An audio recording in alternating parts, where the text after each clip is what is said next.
শুভ সকাল বন্ধুরা, তোমরা সবাই কেমন আছো? আশা করছি সবাই খুব ভালো আছো আর আমিও ভালো আছি। আমার নতুন একটা ব্লগে তোমাদের সবাইকে স্বাগত। তো আমি এখন যাচ্ছি বহরমপুরে মাকে নিয়েই সিটি স্ক্যান করাতে।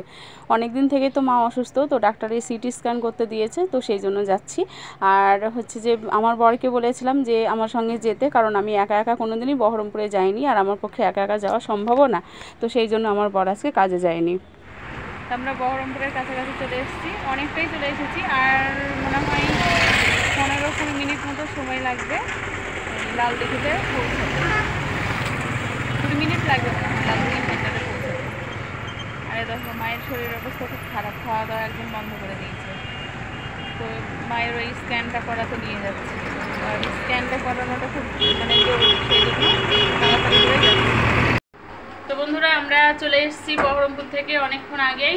আর আজকে তো রিপোর্ট পাওয়া গেল না, রিপোর্ট পেতে পেতে কালকেও হতে পারে, পরশুও হতে পারে। তো ফোন করে জেনে নিতে বললো যে রিপোর্টটা হচ্ছে হবে কি না, কালকে পাওয়া যাবে কি না, সেটা ফোন করে জানতে বললো। তো ফোন করে জানবো, আর হচ্ছে যদি হয় তাহলে কালকে আমার বর যাবে, নাহলে পরশু দিনকে যাবে, গিয়ে নিয়ে আসবে। তো তারপরে আবার যেতে হবে ডাক্তারের কাছে। তো এসে স্নান টান করে দেখো এখনও পর্যন্ত আমার সিঁদুর পরা হয়নি। তো সকালে তো ডাল আর হচ্ছে আলু দিয়ে লাফা দিয়ে ভাজা করে রেখে গিয়েছিলাম অনেকটা সকালেই। তো আর এসে শুধু তরকারিটা করা হলো, আর আমার বর হচ্ছে সবজিটা কেটে দিল এসে, আর আমি রান্নাটা করে নিলাম। তো দিদি হাসছে। তো দিদির আসার কথা ছিল হচ্ছে 10টার সময়, বললো বাড়ি থেকে বেরিয়ে যাবো রান্নাবান্না করে, তো ওখানে গিয়ে স্নান করবো। তো ও স্নান টান করে তারপরে আসছে, ঠিক আছে। তো যাই হোক, খাওয়া দাওয়া হলো এইমাত্র। তো এইমাত্র খাওয়া দাওয়া হলো, আর ও থাকবে না, চলে যাবে। আর মা তো এই দেখো শুয়ে আছে, এখন এই যে শুয়ে আছে। তো চলো একটু খাওয়া দাওয়া করে উঠলাম, একটু রেস্ট নিই, কারণ সকালবেলায় তো ধরো টুকটুকিতে করে গিয়েছিলাম, তোমরা দেখতেই পেলে। তো সেই জন্য একটু ধকলও হয়েছে, অনেকক্ষণ ধরে যাওয়া আসা করতে হয়েছে, অনেকক্ষণ সময় লেগেছে। তো চলো পরে কথা হচ্ছে। তো দিদির থাকা হয়ে গেল, এখন বাড়ি যাচ্ছে। আসা যাওয়া, আসা যাওয়া, আবার কবে আসবে জানি না। তো বললাম যে মা অসুস্থ, এখন একটু আসিস মাঝে মধ্যে, আসলে পরে মনটা ভালো হবে, বুঝলি। আজকে তাও একটু হেসেছে, অনেকদিন কিন্তু হাসাহাসিটা করে না, আজকে কিন্তু হাসলো। ওই যে সব গল্প টল্প হলো না, সব চুলকালি নিয়ে, সাজগোজ নিয়ে, যাই হোক একটু, হ্যাঁ একটু হেসেছে। আসলে একা একা থাকলে আর কে কতটুকু গল্প করবে, এবার সবাই মিলে থাকলে একটু হাসি ঠাট্টা হয়, এবার ওতে মনটা অনেকটা ফ্রি হয়, বুঝলি তো।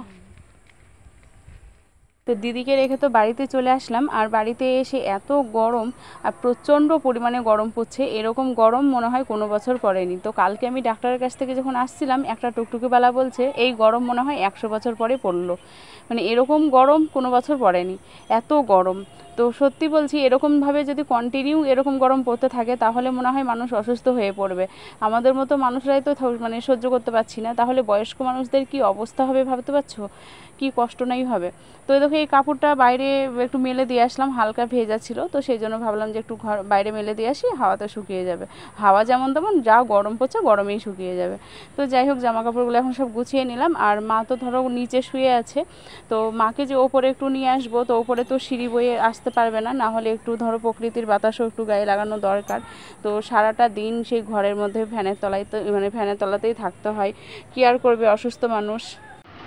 তো অনেক দিন পর সন্ধ্যাবেলায় চা করলাম আদা দিয়ে, এই অতিরিক্ত গরম পড়ার কারণে সন্ধ্যাবেলায় চা খাওয়াটাই ছেড়ে দিয়েছি।